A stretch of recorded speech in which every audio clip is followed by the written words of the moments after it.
Sarah's sitting across from me talking about how she missed her husband and can't wait to get home. Jason's sitting next to her acting like he didn't just risk his job and his reputation for a 2 a.m. hotel hallway hookup.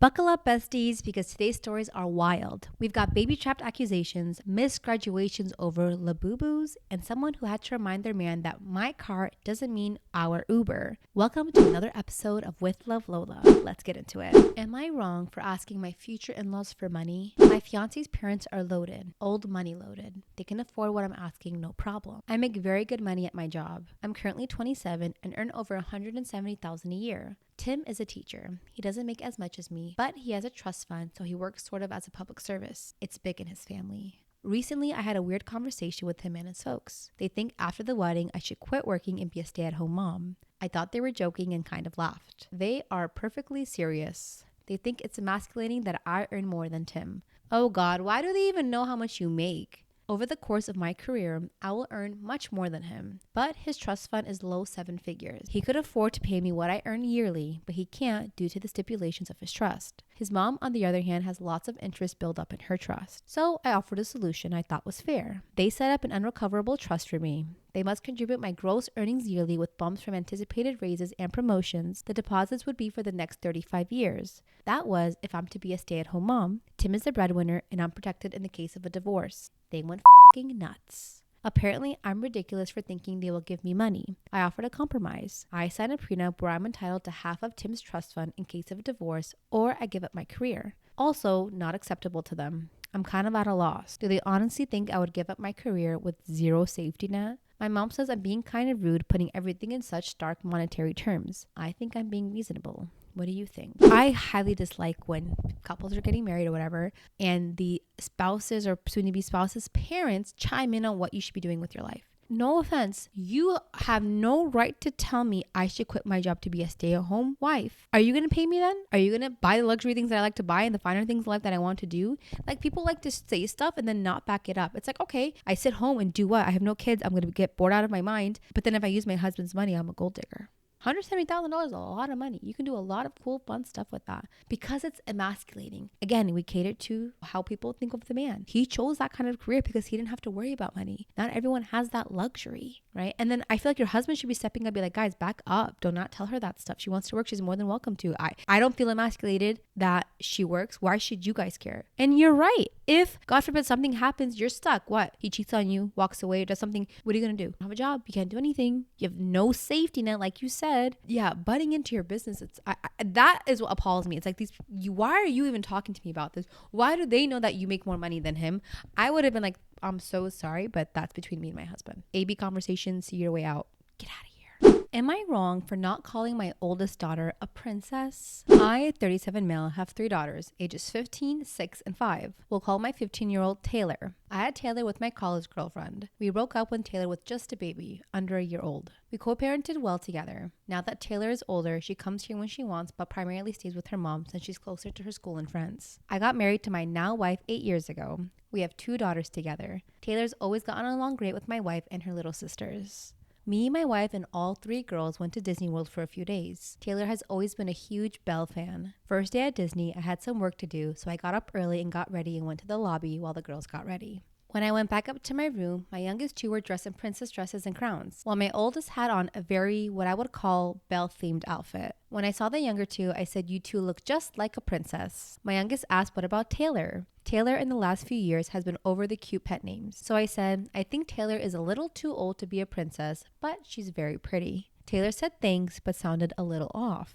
I didn't think anything of it. We had a good day. Taylor was distant with me, but having fun with my wife and her sisters. I figured I would ask her when we got back to the hotel. Well, I got a long, angry text from my ex-wife saying Taylor had texted her that I called her sister's princess, but not her, and said she was too old to be a princess, and that really hurt her feelings, I guess. I reminded my ex that Taylor had hated cute pet names for years now. My ex said considering we're at Disney and Taylor was in a Belle-themed outfit, I should have thought that she might have wanted to be a princess for the day. My ex said that I was being an oblivious asshole. I tried talking to Taylor, but she doesn't want to talk about it and hasn't talked to me much. My wife thinks I could have handled the situation better and made it up to Taylor. I don't think assuming my teen daughter wouldn't want to be called a princess is being an asshole. She was dressed as her favorite freaking princess. Why do you think that was? Because she wanted to be a princess for the day. The male figures in my family, especially my older uncles, have always called me princess. I'm 28 and they still say, how's my princess doing? Like, what? I don't know why you thought she wouldn't want to be. Okay, sure. Let's say you're a moody teenager and you don't like being called pet names and stuff like that. But at Disney, you hear your little sisters being called princesses. You're dressed up as your favorite princess, going to see your favorite princess, and you didn't want to call her princess. I think this is like an overall stupid situation to be in. I get why she was upset, because it just sounds dumb to be like, yeah, Dad, I'm mad at you because you didn't call me a princess, but it did hurt her feelings. And I'm glad you know that it hurt her feelings, so you can sit down and talk to her. Be like, listen, I swear, like, you're always going to be my baby. You're my princess, but I just thought you don't like being called those names anymore, and just try to clear the air with her. And can we just note that, like, you know, complimenting your younger two daughters, calling them princesses and everything like that, you had to say something about Taylor only because your 5-year-old clocked it. Because she was like, what about Taylor? Your 5-year-old read the room better than you did. Because she's like, hey, Dad, you're complimenting both of us, but what about our big sister? Like, what does she look like? And like, back to like my previous point, like I think it really is the age. Like, you don't want people to know like you like being called princess, but I think about your dad, like, it still feels really good to be like, oh, you're like, no matter how old you are, you're always gonna be my baby princess, you know? So it's just, who cares what she really thinks, but they want to hear that stuff. Am I wrong for letting daycare call CPS when my soon-to-be ex-husband failed to pick up our toddler from daycare? We're in a trial separation. He wants half custody. It's been several months, and it was the 8th time daycare has called me because he was unable to pick up our toddler. Sometimes he was just a no-show, and the daycare would call me because it's already been half an hour since their official close time. Every time the daycare is pissed at me for making them stay overtime, and we're charging $2 per minute for being late. They threaten to call authorities and CPS if we keep doing this. I tried to explain the problem, but daycare doesn't care, as they shouldn't. Well, last week it happened again, and I told daycare to go ahead and call the authorities and CPS. My soon-to-be ex-husband showed up an hour late and met our toddler there with the cops. Daycare also threatened to kick our toddler out. Again, understandably so. My soon-to-be ex was so mad and said I was a cruel mother for abandoning our toddler. I told him I warned him multiple times in the past, and issues only arise when he has custody. We switch with each week, trialing house swap too. I told him if he cannot get out of work reliably, he needs to hire a babysitter or a nanny, and he cannot rely on me as his primary backup. I'd get it if it was like once or twice a year, or if the babysitter or nanny has plans that fell through. But I'm his ex-wife and he has custody. He shouldn't depend on me as his primary backup. And I also felt bad about leaving our toddler, but if we separated, this would only keep happening, and I felt short-term pain might be worth the long-term gain. I feel bad our toddler is caught in the middle, but was I the asshole for letting daycare call CPS? Relevant details. We both have high-paying jobs, but I intentionally do not schedule myself to work late on the days I have him, or I have a nanny or babysitter ready. Now, with the trial separation, I have cut down to half-time. I work half days on these days I have our toddler so I can spend time with him, and work long days on days I'm child-free. He has made no changes to his schedule. No, definitely not the asshole. If he wants shared custody, he needs to do the work, what you're doing, work half-time or whatever, or deal with the consequences like an adult. I don't know how you could leave your child. I mean, I understand your frustration, because it's like, why am I letting them call CPS? But it's not your job. At this point, it's like, hey, we're doing shared custody. This legally is on you right now. Our child is on you.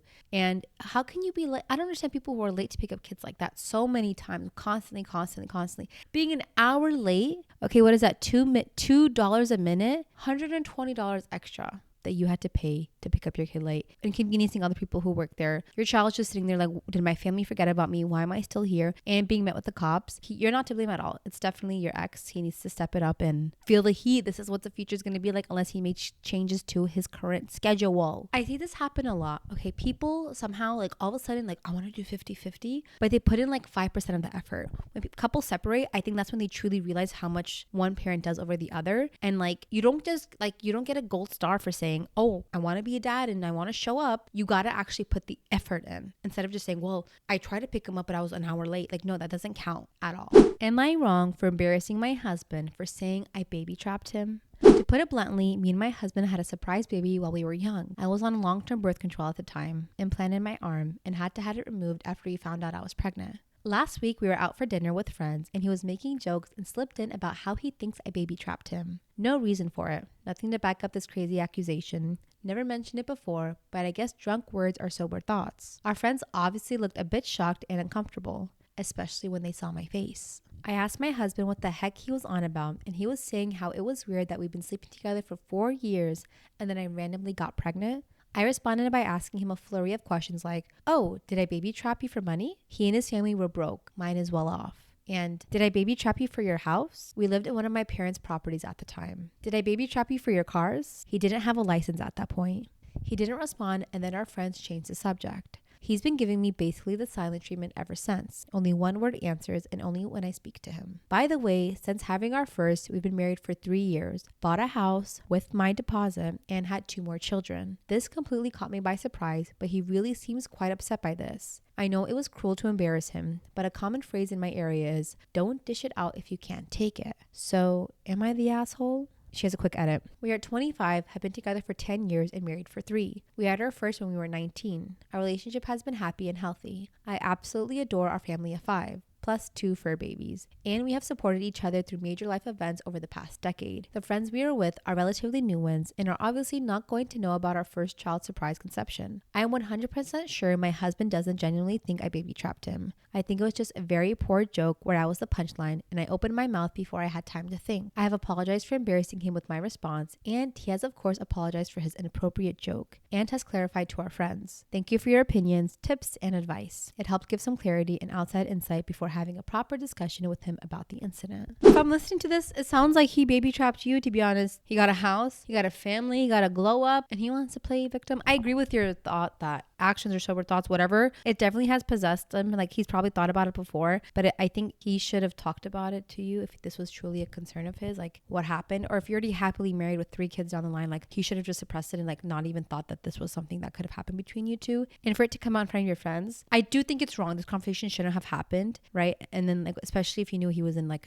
a drunk daze, my reaction would have been like something like, oh, well, you're the one who probably tampered with my birth control, and just make it lighthearted. But I get it, in those situations you're just hurt and you're like, what the like, who? You think I baby trapped your ass? Hell no. But I think for the sake of just like being around people and just saving face, it's a conversation that could have happened at a different place. But I get why you said something, because knowing me, I probably would have too, because it would have bothered me a lot. But I think going forward, like they say, like in marriage, one has to be, when one is fire, the other one has to be water. And you gotta kind of cool each other off and be like, close doors, be like, what the? Who do you think you are telling people you think I baby trapped you? And then you could have gone off in private. No, I'm kidding. No, it's always good to learn how to have a conversation without losing control of your emotions. Am I wrong for running away because my parents were late to my graduation over a Labubu? Oh God. Okay, I know this sounds so ridiculous and insane. I, 18 female, am adopted and was adopted as a baby. My parents thought they couldn't have kids, even tried IVF. So when my sister Princess, 10 female, was born, it was a miracle. Everything changed. Princess was spoiled and was clearly the favorite. She never got in trouble and was always right. Got whatever she wanted and acted however she wanted. Her name is Princess. That just showed exactly what they think of her. So you don't need to explain more there. I got it.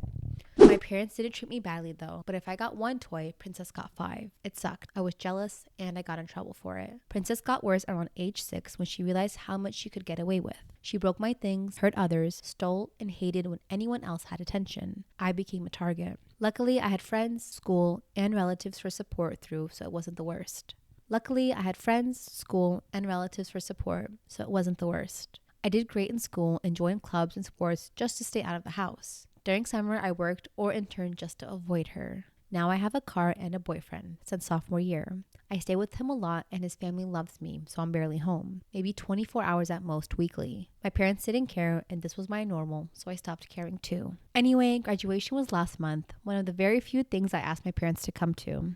I was excited. They seemed excited, and some relatives came too. But Princess had to ruin it. See, her current obsession are these plush doll keychains called Labubus. She collects them, and that specific day, she found a super rare one for sale in our city. Now, instead of contacting the seller and buying it the next day, my parents went to go get it and not only spent $350, my grad gift was $150. Then they showed up so late, our caps were already being tossed. I was hurt. After graduation, I ignored them and went home with my boyfriend. I basically moved in with him at this point, since anytime I went back home, it was to get my things to go back. My parents called, texted, apologized, even came over and begged me to forgive them. Worst part of it all, they think it's the money and sent me another $100. I refuse to talk to them. Now it's serious as they're threatening to report me as missing / a runaway and contact my future college if I don't go back home. I feel justified in my actions and don't think it's that serious, but am I the asshole? This really hurts my heart so much for you. You're definitely not the asshole at all.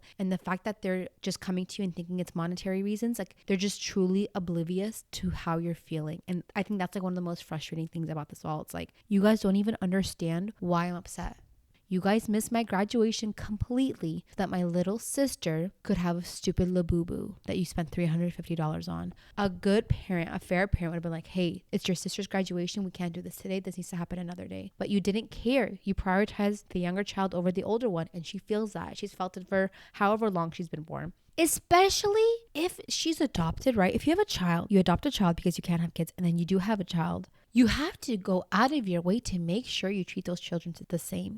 That child should feel just as much love as their biological kid, or else you shouldn't be able to adopt kids at all. Shame on them. That's what I hate from this. It's how dare you bring someone into your home and then you're able to have your own biological kids and you kind of toss them to the side. I hate that.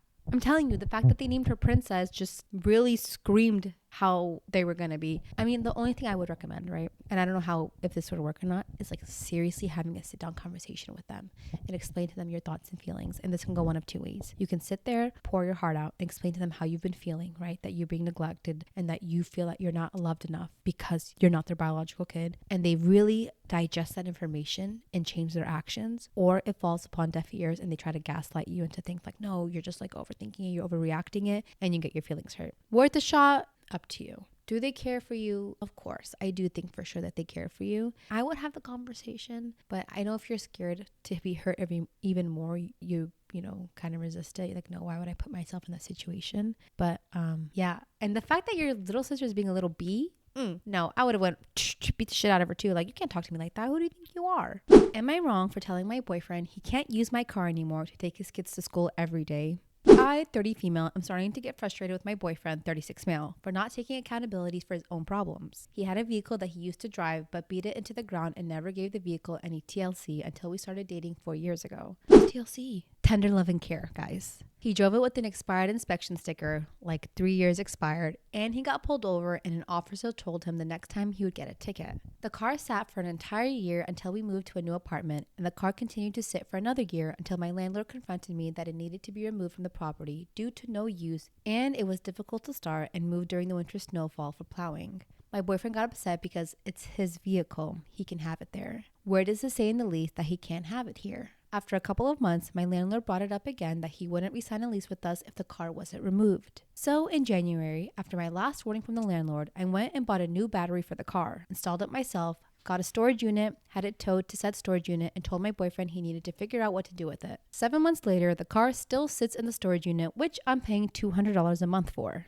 I recently brought it up to him and stated, I don't want this to be a fight. I'm just airing my truths. I stated that I found it really difficult for me to continue to store the vehicle because he's not taking accountability for it. He's just forgotten about it until I've consistently bring it up to him and asked what he's doing with it. I told him I found it really unattractive that there was no initiative and that it was really starting to piss me off. I'm the only one that's helped him with it and he's not given a shit. I told him at this point he owes me all the money back, but deep down I know that probably won't happen. He sat and listened to what I had to say, but didn't really input any sort of game plan to get rid of it. This was a month ago.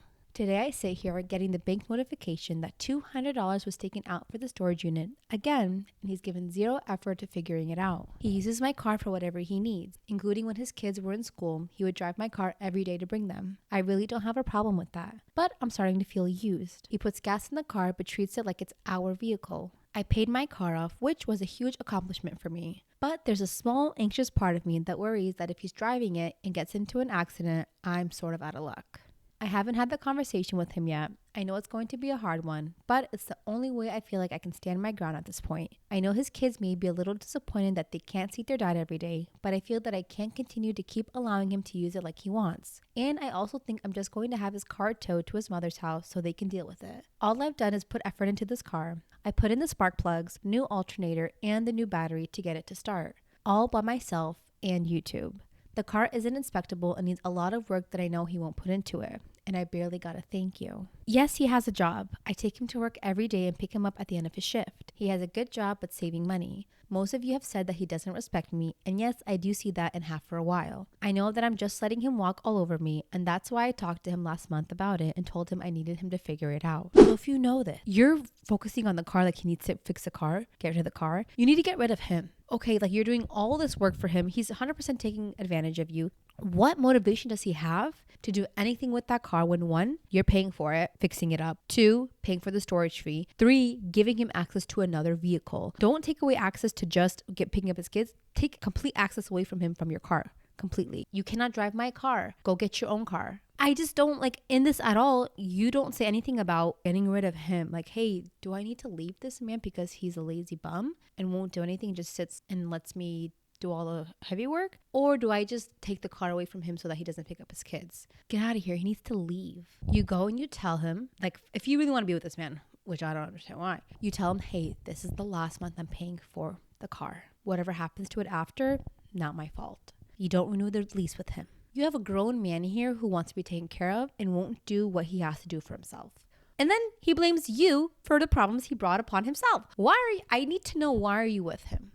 We all do. Hey everyone, it's time for my favorite part of the episode, and it's the viewer submission, where you guys, the listeners, send me your real life stories where I get to read here on the pod. Make sure you guys send me your stories that you guys want me to read out loud, especially posted on my Reddit page. Let's get into it. I caught my coworker cheating with her husband during a work trip, and then her husband messaged me. So this happened last year when my job sent me and a few coworkers to Chicago for a big annual conference. Now, I work in corporate events, which means I basically live out of a suitcase part of the year. These trips are usually pretty chill. Set up, network, make sure nothing catches fire, go to bed. But this trip was not chill. It was me, my manager, and 2 coworkers, Sarah and Jason. Sarah's been at the company for a while. She's one of those I got it all together women. Super polished, always shows up early, and constantly talks about her husband. Like, constantly. Every day it was, oh, my husband made us banana pancakes for breakfast. Or, my husband and I are renovating our bathroom. Or, we just got back from wine tasting in Napa. And to be fair, it was cute. She showed us photos of their golden retriever.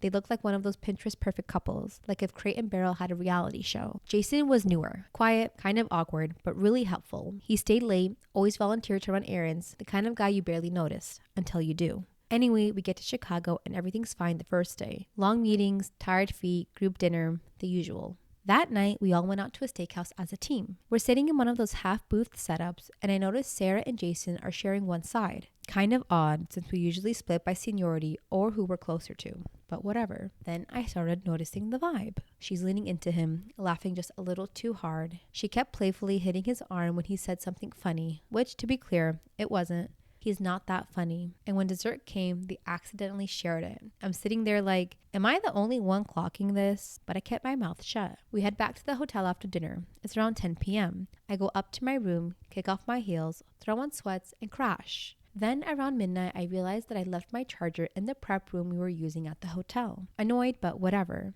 I needed it for the next day, so I throw on a hoodie and head downstairs. Now listen, I'm walking past the business center hallway, not expecting to see anything, and that's when I see them. Sarah and Jason full on making out. Not a flirty hug, not a whispery conversation, lips locked, hands all over each other. In the middle of the hallway like it was their honeymoon.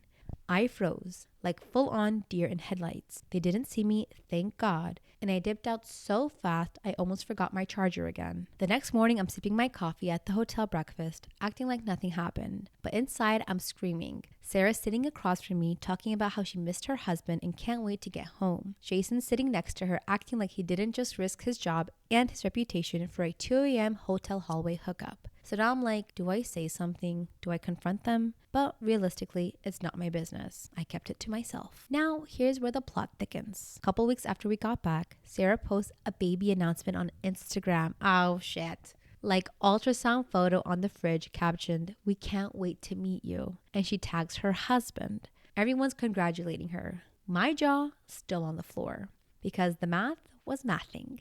Then about a week later, I get a DM on Instagram from her husband. He goes, "Hey, sorry to message you out of nowhere. You work with Sarah, right?